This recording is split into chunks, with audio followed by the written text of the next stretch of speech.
En el nombre de nuestro Dios, que nos da su gracia, que es suficiente, queridos hermanos y hermanas, ¿cuáles son sus 5 fortalezas principales?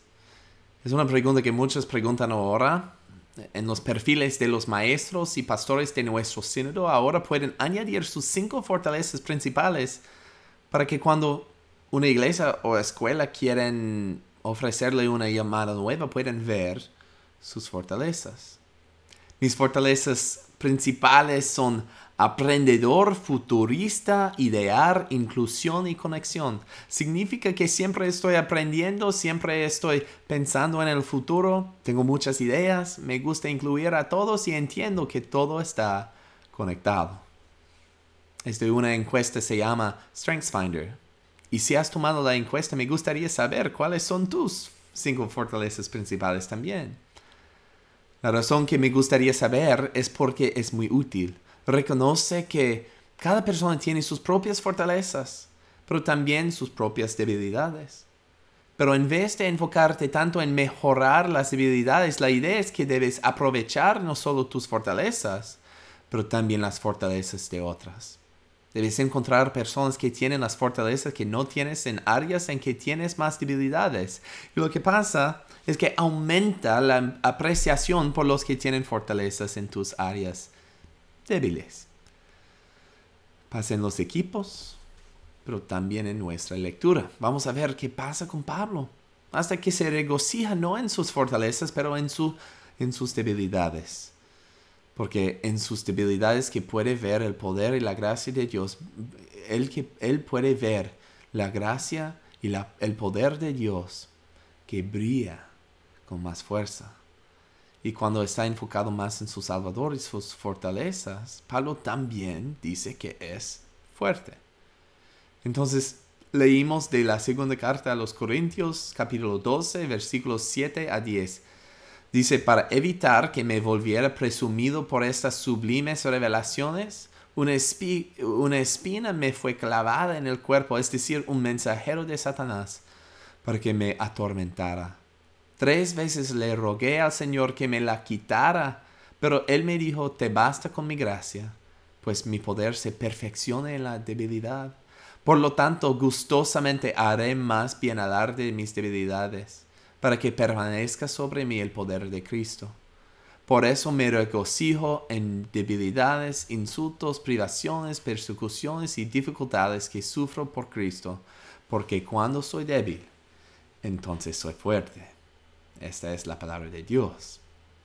Una razón para escribir esta carta era para defender su ministerio a los corintios.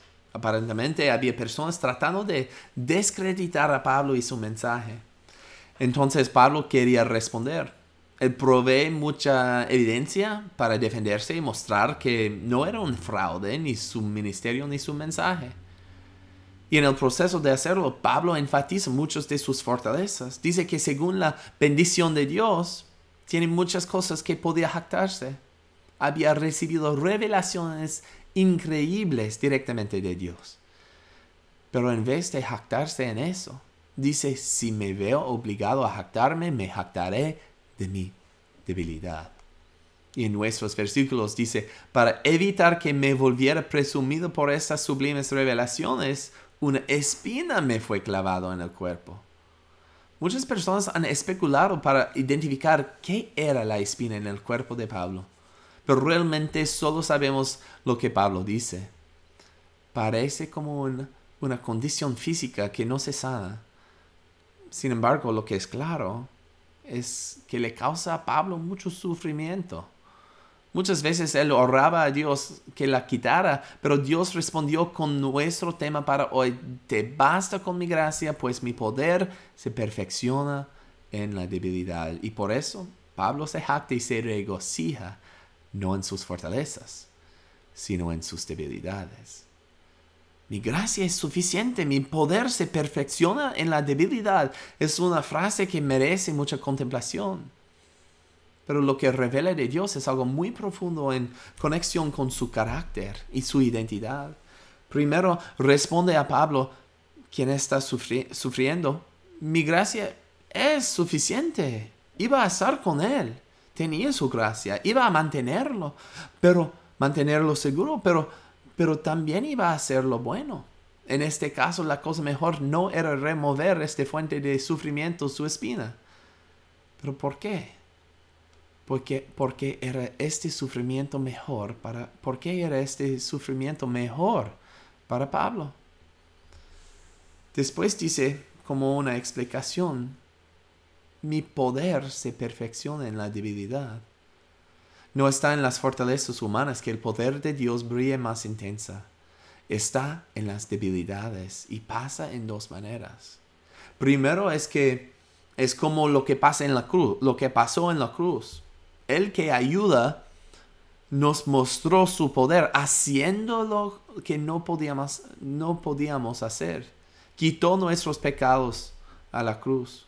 Pagó el precio, solucionó el problema, eliminó las eternas consecuencias de nuestras debilidades. Entonces su poder brilla intensamente solucionando nuestro problema de pecado, eliminando el problema que no podíamos solucionar.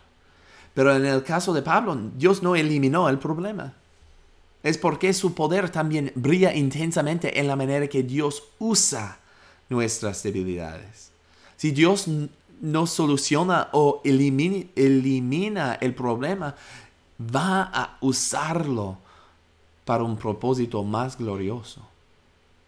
Significa que si Dios permite que un problema o los sufrimientos sigan en tu vida, está usándolos. Quizás es para mantenernos enfocados en Él, como una enfermedad muy mala que nos devuelve a Cristo en oración, porque Él es el único que puede restaurarnos. O quizás es para mostrarnos las cosas que puede hacer a pesar de nuestras debilidades. El ministerio de Pablo era vasto, a pesar de su espina, porque Dios quería que tuviera un ministerio vasto. Y ahora para nosotros, entonces para Pablo, le damos crédito, no a Pablo, sino a Dios, por lo que Él en su gracia y poder había cumplido. Eso es lo que Pablo entendía. Los problemas que Dios no resuelve en las vidas de sus hijos e hijas, Él usa. Siempre. Es lo que lo hizo posible que Pablo se regocija en sus sufrimientos y en sus debilidades. Era evidencia de la obra y los propósitos gloriosos de Dios en su vida. Pablo entendía que no había mejor posición para estar. Es igual para nosotros, ¿no? Entonces, hermanos y hermanas, quizás la mejor pregunta no es cuáles son sus 5 fortalezas principales, es cuáles son sus 5 debilidades principales, porque en esas debilidades Dios nos muestra su poder y su gracia. Si existen, Dios no los ha eliminado, que significa que podemos estar seguros que Dios está usándolos. Entonces, que nos regocijemos en nuestras debilidades, porque cuando somos débiles, entonces somos fuertes. Amén. Gracias a todos ustedes por mirar o por escuchar este mensaje en línea. Que la paz de Cristo sea con todos ustedes. Amén.